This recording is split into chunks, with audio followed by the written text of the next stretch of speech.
Menantu yang diremehkan episode 3459 tamat season 3. Chandra masih merasa sedikit bersemangat saat melihat pesan chat dari Reni. Apalagi, Reni tidak sedang bersama dirinya sekarang, memberikan sensasi menyenangkan yang hampir seperti perselingkuhan. Dengan penasaran, Chandra segera membuka pesan Reni dan membaca bahwa dia menanyakan alasan di balik pengunduran dirinya. Tanpa terlalu memikirkannya, Chandra berasumsi bahwa Reni sudah mengetahui bahwa dia mengirim email pengunduran diri secara sukarela. Dengan santai, dia membalas, "Itu sebenarnya bukan pengunduran diri." Reni membalas, "Aku baru saja mengirim email pengunduran diri sebagai bentuk sopan santun." Chandra kemudian bertanya, "Ngomong-ngomong soal itu, kenapa kamu tahu begitu banyak?" Reni menjawab, "Aku juga mengikuti pertukaran email internal di Asosiasi Kaligrafi dan Lukisan kita." Chandra menanggapi, "Ini bukan email internalmu. Kamu yang mengeluarkan pernyataan melalui akun resmi asosiasi, kan?" "Benar," jawab Reni singkat. Ketika Chandra Haris melihat berita tersebut, awalnya dia merasa sedikit bingung. Namun, segera dia menyadari sesuatu dan buru-buru mencari akun resmi Asosiasi Kaligrafi dan Lukisan.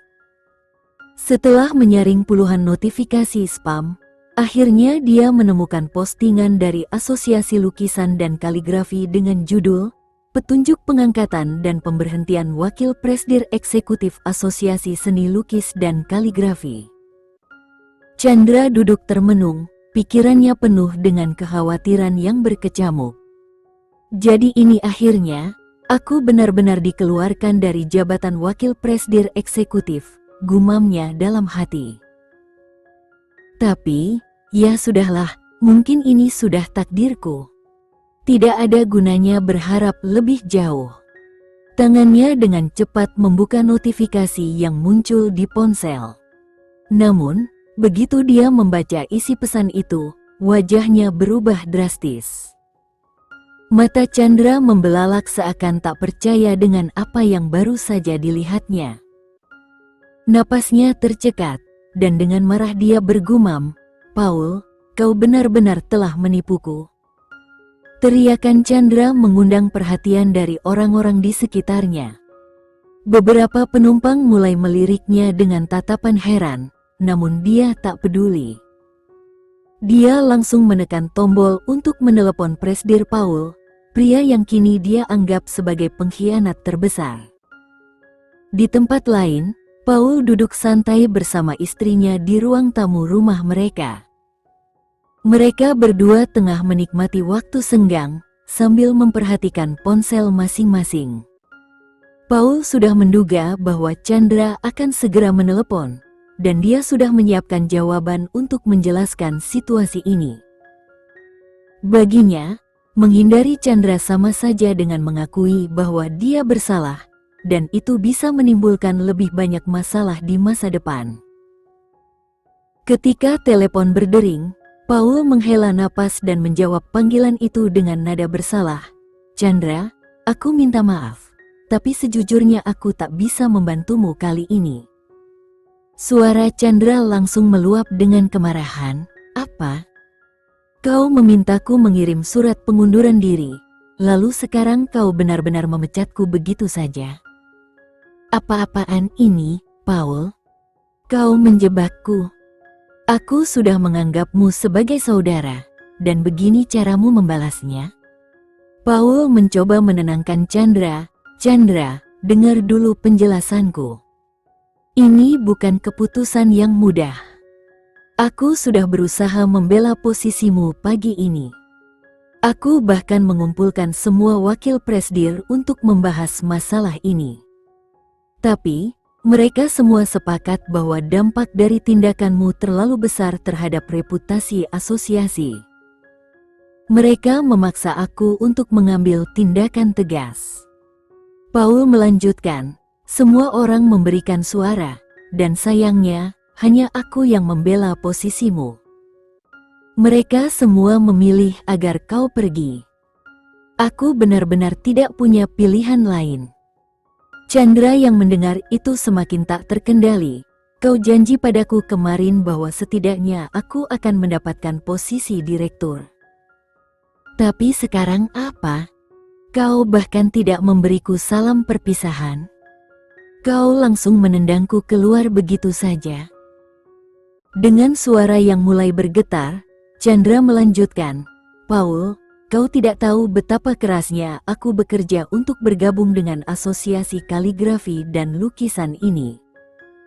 Sejak aku mulai di dunia barang antik, inilah impianku. Aku sudah memberikan segalanya. Sekarang kau menghancurkannya dalam sekejap. Paul menghela napas panjang, merasa jengah dengan drama ini. Dalam hati, dia berpikir, Chandra, kalau kau tidak melakukan kesalahan, aku mungkin akan berjuang lebih keras untukmu. Namun, Paul hanya menjawab dengan datar, Chandra, aku sudah menjelaskan semuanya. Ini bukan keputusanku. Ini keputusan seluruh asosiasi. Jika mereka tidak menginginkanmu, apalagi yang bisa kulakukan? Chandra semakin marah, jangan bicara soal keputusan orang lain. Kau yang berjanji akan menjagaku. Kau pengkhianat. Paul, yang mulai kehilangan kesabaran, dengan tenang berkata, Chandra, kalau kau ingin menyalahkan seseorang, lihat dirimu sendiri. Semua ini terjadi karena tindakanmu sendiri. Jika kau tidak melakukan kesalahan fatal itu, kau mungkin sekarang berada di posisiku, bukan malah tersingkir. Jadi berhentilah menyalahkanku dan mulailah merenung. Paul melanjutkan tanpa menunggu respons Chandra, sekarang, aku sarankan kau segera menghubungi Departemen SDM dan menyelesaikan prosedur pengunduran diri. Ambil barang-barang pribadimu, dan jangan kembali lagi ke sini. Aku sudah melakukan yang terbaik untukmu, tapi semuanya sudah berakhir. Jaga dirimu baik-baik. Paul menutup telepon, meninggalkan Chandra yang duduk termangu, jantungnya berdegup kencang. Dia tak pernah menyangka bahwa semuanya akan berakhir seperti ini, bahwa hidupnya yang selama ini dia bangun dengan susah payah akan hancur begitu saja. Kini, masa depannya tampak begitu suram.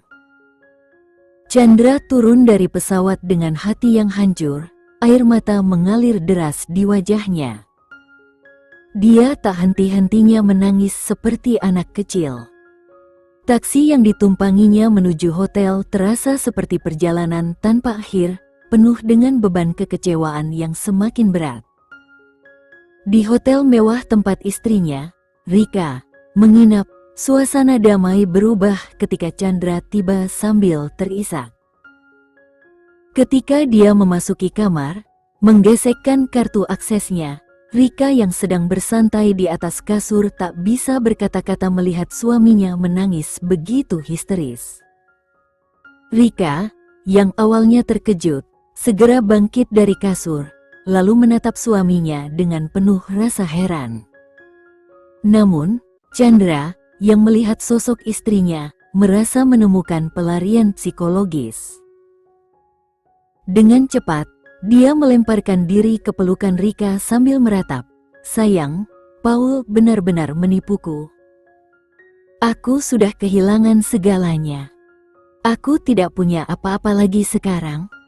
Rika tertegun sejenak melihat suaminya yang begitu emosional.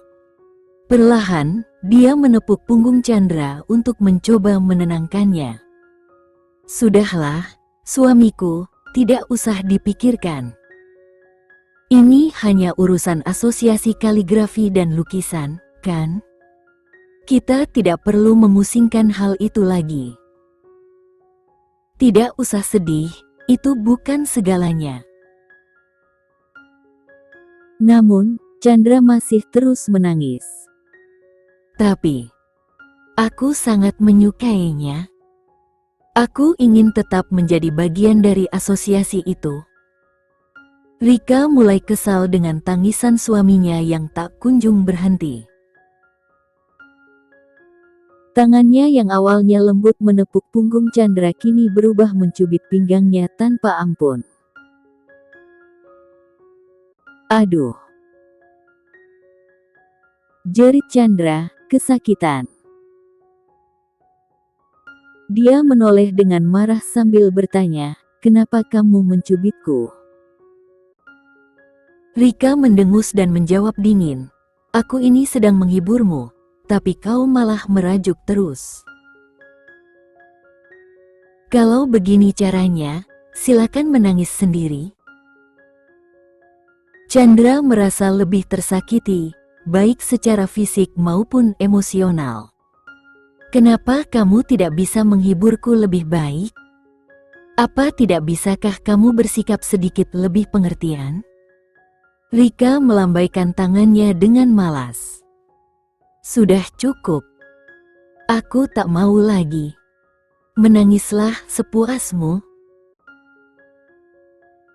Sambil berwajah kesal, Rika melanjutkan, "Chandra, lihat dirimu. Umurmu sudah lebih dari 50 tahun, tapi mentalitasmu seperti anak kecil. Ini memalukan. Kau tahu, aku pernah di penjara. Hidupku di sana jauh lebih buruk. Aku bertahan, Chandra." Kalau aku bisa, kamu juga bisa." Chandra yang merasa semakin tertekan bertanya, "Bagaimana kamu bisa bertahan di sana?" Rika meliriknya dan dengan nada dingin menjawab, "Entahlah, yang jelas aku tidak menangis sepertimu sekarang." Chandra merasa semakin terluka oleh kata-kata Rika. Dia marah dan berkata, "Aku sangat sedih, tapi kau malah memperburuk keadaan." Rika hanya mengangkat bahunya. "Itu salahmu sendiri, Chandra. Kau pantas mendapatkannya. Lagi pula, kita datang ke sini untuk bulan madu, tapi kau malah meninggalkanku seharian. Sekarang, aku tak mau lagi bergantung padamu. Kalau aku ingin pergi, aku akan pergi sendiri." Eits, gimana ya kelanjutan cerita dari Tamarenza? Bagaimana kelanjutan honeymoon Chandra dan Rika di Dubai? Pasti Sobat Okebis penasaran kan dengan kelanjutan dari cerita Tamarenza? Nah, untuk sekarang novel Menantu yang Diremehkan season 3 sudah tamat dan akan dilanjutkan di season 4 lain waktu dengan cerita yang lebih seru dan lebih menarik. Pasti teman-teman bertanya kapan rilis season 4-nya. Untuk saat ini Mimin belum dapat informasi dari autornya kapan rilisnya. Tapi mudah-mudahan akan segera rilis bulan depan. Jadi, untuk teman-teman semua pencinta novel Tamarenza mohon sabar menunggu ya, dan tunggu rilis season 4-nya. Terima kasih. Sekian dulu ya video kali ini, kita lanjutkan lagi videonya di lain waktu. Oh iya, bagaimana menurut kalian? Semoga bisa sedikit menghibur kalian semua. Untuk teman-teman yang baru nonton jangan lupa subscribe ya hehehe. Dan kalau teman-teman ada yang ingin gabung langganan bisa langsung gabung saja untuk dapat fitur yang menarik dan sedikit membantu Mimin. Terima kasih banyak sudah menonton, sampai jumpa lagi, bye bye bye.